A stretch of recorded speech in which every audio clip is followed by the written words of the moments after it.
arti iman itu menerima dan tunduk. Jadi bukan hanya pengakuan.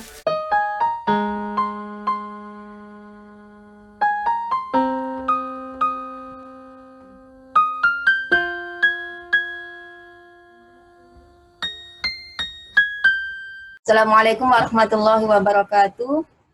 Waalaikumsalam warahmatullahi wabarakatuh. Bismillahirrahmanirrahim. Alhamdulillahirabbil alamin. Nahmaduhu wa nasta'inuhu wa nastaghfiruh. Wa na'udzu billahi min syururi anfusina wa min sayyiati a'malina. May yahdihillahu fala mudhillalah wa may yudlil fala hadiyalah. Assalatu wassalamu ala asyrafil anbiya'i wal mursalin walhamdulillahirabbil alamin. Wa amma ba'du. Baiklah, Yunda-yunda semuanya, kita lanjutkan lagi pembahasan hadis Arba'in Nawawi yang kedua. Tapi sebelum itu, marilah kita panjatkan puji syukur kehadirat Allah Subhanahu wa Ta'ala yang telah memberikan rahmat, nikmat, ya, iman, Islam, kesempatan sehingga kita masih bisa belajar bersama-sama lagi agar kita lebih bisa memperbaiki amal dan ibadah kita kepada Allah. Amin, Allahumma amin. Yang kedua, salawat dan salam tidak lupa kita haturkan kepada Rasulullah Sallallahu Alaihi Wasallam. Semoga nanti kita mendapatkan syafaatnya di hari kiamat. Amin, Allahumma amin. Kita lanjutkan pembahasan hadis yang kedua dari kitab hadis Arba'in Nawawi. Ya, kemarin karena hadisnya cukup panjang, jadi ini kita bagi menjadi beberapa bagian. Yang bagian satu kemarin minggu lalu sudah ya. Nah, ini bagian yang kedua. Kalau minggu yang kemarin hadis yang bagian pertama itu tentang Islam. Nah, ini yang bagian kedua tentang iman.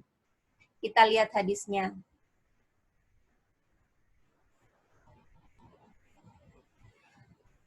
Nah, masih ingat ya kemarin yang di hadis kedua ini ada seorang laki-laki yang datang kepada Rasulullah yang semua orang yang sahabat-sahabat tidak kenal semuanya dan menanyakan tentang sesuatu. Kemarin tentang Islam. Nah, selanjutnya ini tentang iman. Qala, berkata laki-laki yang datang tadi itu. Fa'akhbirni, maka beritahukan kepadaku anil imani tentang iman.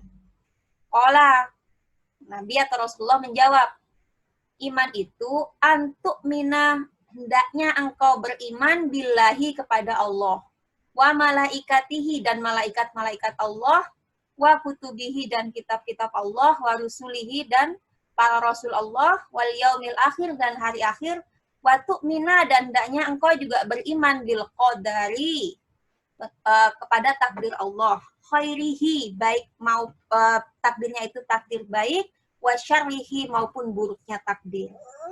Qala kemudian laki-laki itu berkata, sodakta, engkau benar. Nah, jadi hadis ini lanjutannya adalah tentang iman. Jadi iman itu ada 6 ya yang disebutkan dalam hadis tadi, yaitu yang pertama beriman kepada Allah, kemudian kepada malaikat-malaikat Allah, beriman kepada kitab-kitab Allah, rasul-rasul Allah, hari akhir, dan qadarullah. Nah, kita lanjutkan ke arti iman. Arti iman itu apa? Arti iman itu menerima dan tunduk. Jadi bukan hanya pengakuan. Artinya bukan hanya mengakui keberadaan Allah, gitu ya. Karena banyak orang yang mengakui keberadaan Allah. Bahkan Fir'aun pun juga mengakui keberadaan Allah. Tetapi dia karena kesombongannya tidak menerima Allah sebagai Tuhan. Gitu. Nah, mungkin juga ada beberapa, ada yang mencontohkan juga kasusnya pamannya Nabi, gitu ya. Jadi, dia mengakui kebenaran risalah Nabi, tapi tidak melakukan penerimaan dan tunduk terhadap risalah itu, begitu. Jadi iman itu meniscayakan penerimaan serta ketundukan terhadap Allah. Nah, iman kepada Allah itu berarti kita harus percaya akan keberadaannya. Beriman, kemudian beriman bahwa hanya Allah lah satu-satunya Rob, artinya yang dimaksud dengan Rob adalah pencipta, penguasa, pengatur. Kemudian beriman bahwa hanya Allah lah satu-satunya ilah. Jadi selain kepercaya bahwa Allah itu ada, kemudian Allah itu adalah satu-satunya Rob, yaitu satu-satunya pencipta, satu-satunya penguasa, satu-satunya pengatur. Kemudian beriman juga bahwa hanya Allah satu-satunya ilah. Ilah itu adalah sesuatu yang disembah. Jadi Allah yang menciptakan, Allah yang menguasai, Allah yang mengatur, dan Allah juga yang hanyalah Allah lah yang layak disembah. Tidak ada sekutu baginya. Jadi tidak boleh juga menyembah Allah, tetapi kita juga mengakui ada Tuhan yang lain atau menuhankan yang lain selain Allah. Kemudian iman kepada Allah,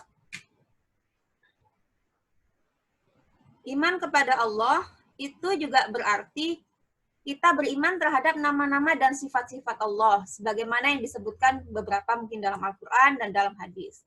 Nah, maksudnya beriman bagaimana kepada nama dan sifat Allah ini? Ya kita percaya, kita yakin, kita menerima apa-apa yang disebutkan sebagai sifat dan sebagai nama Allah, tanpa perlu misalkan merubah namanya, tanpa perlu menggambarkan. Contohnya menggambarkan seperti apa? Misalkan ini contohnya, menggambarkan atau membayangkan. Dalam salah satu ayat dikatakan, Qala Allah berfirman, ya iblis, wahai iblis, apa mana'aka yang mencegahmu antas juda untuk bersujud lima terhadap sesuatu kholak tu yang aku ciptakan biyadaya. Jadi wahai iblis, apa yang mencegahmu sujud kepada ciptaanku yang telah kuciptakan dengan kedua tanganku? Nah, Allah mengatakan Allah memiliki tangan. Nah, tidak usah dibayangkan kemudian tangannya Allah seperti apa, ya kita percaya saja bahwa Allah memiliki tangan, tetapi dalam ayat yang lain dikatakan bahwa Allah berbeda dengan makhluk, berarti Allah memiliki tangan yang itu bentuknya berbeda, tidak usah ditanyakan seperti apa, tidak usah dibayangkan seperti apa, intinya kita meyakini saja. Jadi tidak usah menggambarkan sesuatu yang tidak pernah kita lihat itu. Daripada salah, yang penting diyakini saja karena Allah mengatakan seperti itu. Kemudian iman kepada malaikat-malaikat Allah.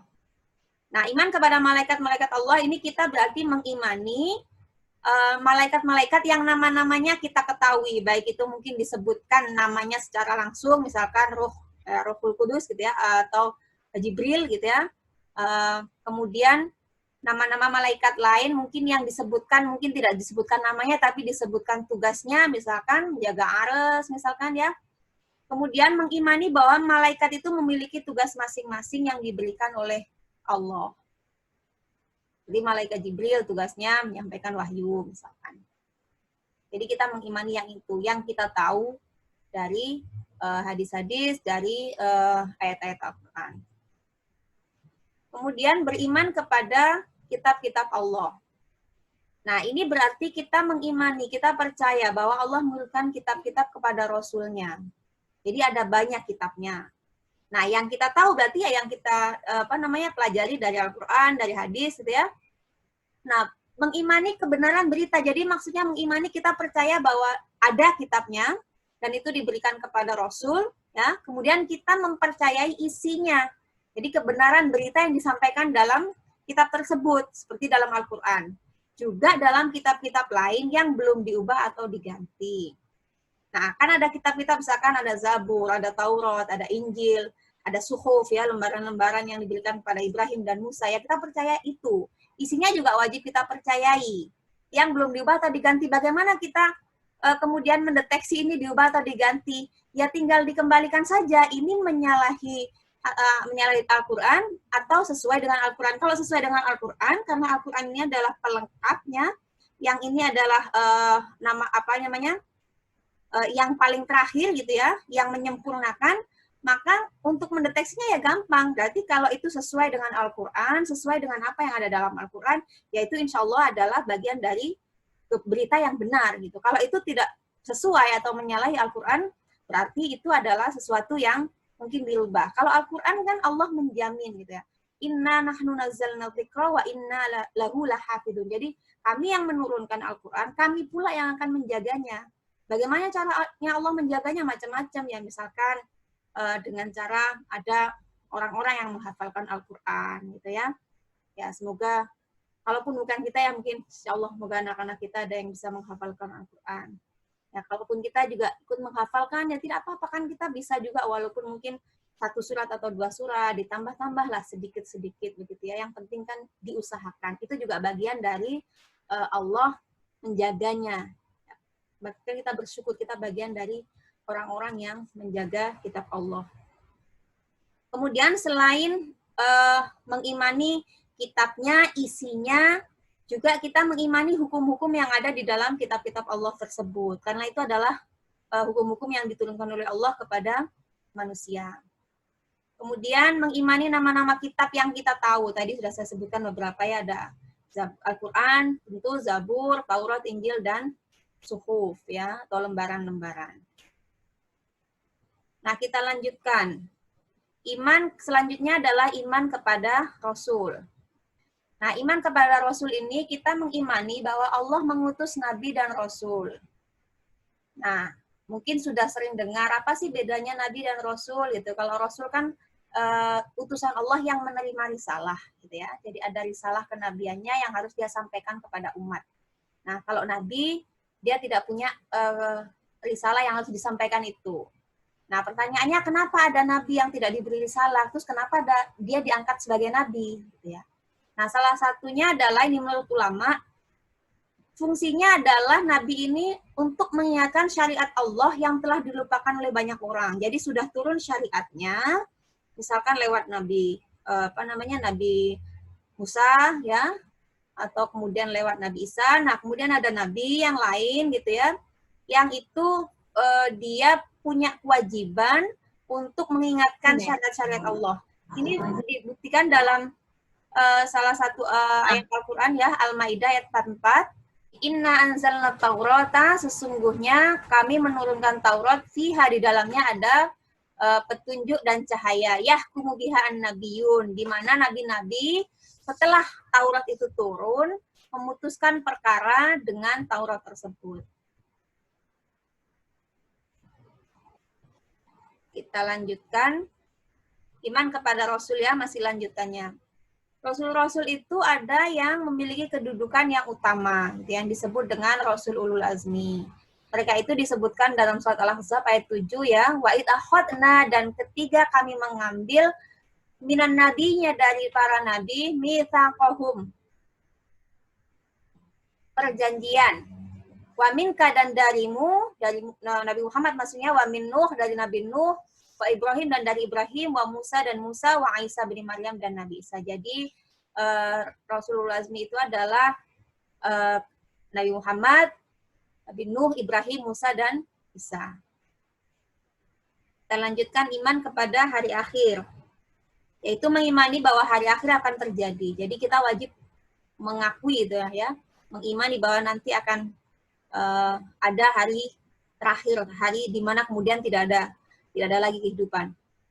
Nah, kemudian mengimani segala hal terkait hari akhir yang disebut dalam Al-Quran. Jadi hari akhir itu kemudian diikuti dengan misalkan ada sirat, ada mizan, kemudian ada surga dan neraka.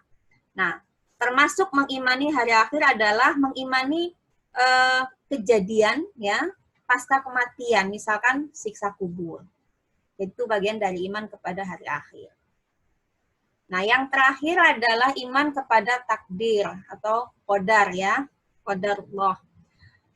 Nah, ada beberapa hal terkait dengan mengimani kepada takdir ini, yaitu mengimani bahwa Allah meliputi segala sesuatu, artinya Allah mengetahui segala sesuatu. Jadi semua kejadian yang ada dimanapun tuh diketahui oleh Allah. Kemudian yang kedua, mengimani bahwa semuanya telah tertulis di Lauhul Mahfuz. Jadi ini dalam surat Al-An'am ayat 59 dikatakan, wa indahu, dan di sisi Allah, mafatihal ghaib, kunci-kunci semua yang gaib. La ya'lamuha illa wa, tidak ada yang mengetahuinya kecuali Allah. Jadi Allah mengetahui segala sesuatu, baik yang kamu tahu maupun tidak tahu. Wa ya'lamu ma fil barri wal bahri, dan dia mengetahui apa yang ada di daratan, wal bahri, dan di lautan. Wa ma tasqutu min waraqatin, dan tiada sehelai daun pun yang jatuh, illa ya'lamuha, kecuali Allah mengetahuinya. Wala habbatin, dan tidak sebutir pun yang jatuh fi dulumatil ardi, di gelapnya bumi, wala rabbin,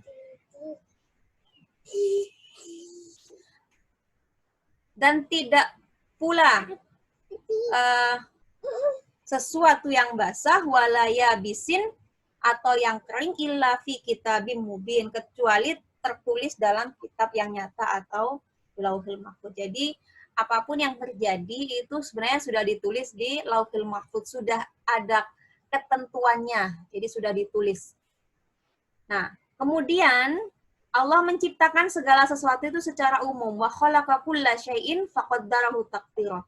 Dan dia menciptakan segala sesuatu, kemudian dia menetapkan ukuran-ukurannya dengan serapi-rapinya. Artinya Allah misalkan menciptakan bumi, Allah menciptakan manusia, kemudian Allah menciptakan ukuran-ukuran, artinya Allah menciptakan detail-detailnya yang itu menjadi kemudian seperti hukum alam. Jadi, oh kamu bekerjanya seperti ini. Jadi misalkan manusia diciptakan begini, nah nanti akan ada hukumnya, misalkan oh kalau bernafas itu seperti ini dan lain sebagainya. Jadi itu hukum Allah yang ditaruh gitu, yang ditetapkan oleh Allah pada manusia. Nah, kalau takdir itu sudah ditetapkan, kenapa kita masih harus beramal? Nah, ini juga sudah ditanyakan sama sahabat Rasul dulu ya. Jadi sahabat berkata, wahai Rasulullah, kalau memang sudah ditetapkan gitu, kalau apakah kami tinggalkan saja amal soleh itu? Jadi apa kita nggak perlu usaha kan kayaknya gitu? Jadi kita ikuti aja apa yang ditetapkan Allah itu. Kemudian Nabi Shallallahu Alaihi Wasallam bersabda, "I'malu, berbuatlah kamu, beramallah kamu. Fakullun, maka semuanya muyassarun, itu dimudahkan lima khuliqalahu, terhadap apa yang diciptakan untuknya. Jadi kalau kita diciptakan untuk mendapatkan atau ditetapkan untuk mendapatkan kebahagiaan, maka kita akan dimudahkan untuk mendapatkan kebahagiaan itu. Amma man kana min ahli sa'adah, barang siapa yang merupakan orang-orang yang ahli atau orang-orang yang bahagia, fayuyassaru, maka akan dimudahkan di amali ahli sa'adah, untuk melakukan amalan orang yang bahagia. Wa amma man kana min ahli saqa, dan barang siapa yang merupakan orang yang celaka, ya, fayassaru li amali ahli saqawah, maka akan dimudahkan oleh Allah untuk melakukan amalan-amalan orang yang celaka. Tsumma qara'a, kemudian Nabi membaca. Jadi ini membaca surat Al-Lail ya, fa amma man a'ta wattaqa. Adapun orang yang memberikan hartanya di jalan Allah dan bertakwa, wa saddaqa bil husna, dan membenarkan adanya pahala yang terbaik atau surga, faisanuyassiruhu lil yusra, maka kami akan menyiapkan baginya jalan yang mudah. Artinya kalau kita ditetapkan sebagai ahli neraka misalkan, maka akan mudah jalan kita untuk melakukan keburukan-keburukan. Nah, kalau kita ditetapkan sebagai ahli surga, maka akan lebih mudah bagi kita untuk melakukan amalan-amalan ahli surga. Nah, persoalannya kan kita tidak tahu kita ahli neraka atau ahli surga. Nah, kalaupun kita misalkan ditetapkan sebagai ahli neraka, tapi bukan berarti kita tidak bisa menjadi ahli surga ya, karena semua tergantung Allah gitu, kasih sayang Allah gitu ya. Nah, kan kita bisa berusaha, mungkin tidak mudah untuk menjadi ahli surga karena kita dimudahkan jalannya untuk masuk neraka, tetapi kita tetap harus berusaha. Nah, kalaupun misalkan kita ahli surga, maka Allah akan memudahkan, ya berarti bersyukurlah. Intinya apa? Kita tetap berusaha. Kalau kita ke neraka, berarti jalannya lebih mudah, maka mungkin jalan kita menuju surga itu agak susah. Maka jangan kemudian berputus asa, karena kita tidak tahu. Jadi jangan berputus asa atas rahmat Allah, begitu. Maka kamu jangan juga berhenti berusaha untuk melakukan amal-amal yang baik.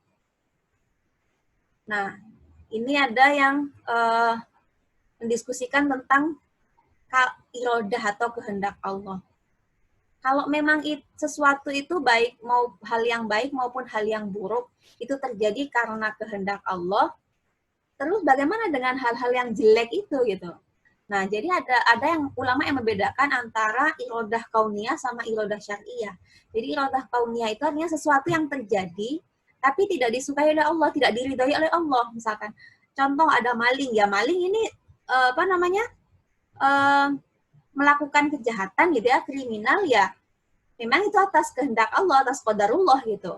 Tetapi Allah tidak meridhai, Allah tidak ridho atau tidak suka gitu. Kalau yang syariah itu sesuatu yang terjadi tetapi disukai oleh Allah. Misalkan kita melakukan kebaikan, misalkan berpuasa atau apa, itu terjadi atas qadarullah gitu ya. Dan itu Allah juga meridhoi dan menyukainya. Baik, mungkin itu saja dulu. Kalau ada diskusi nanti kita lanjutkan. Kalau ada kesalahan mohon maaf. Saya akhiri dulu. Albirru man ittaqah. Assalamualaikum warahmatullahi wabarakatuh.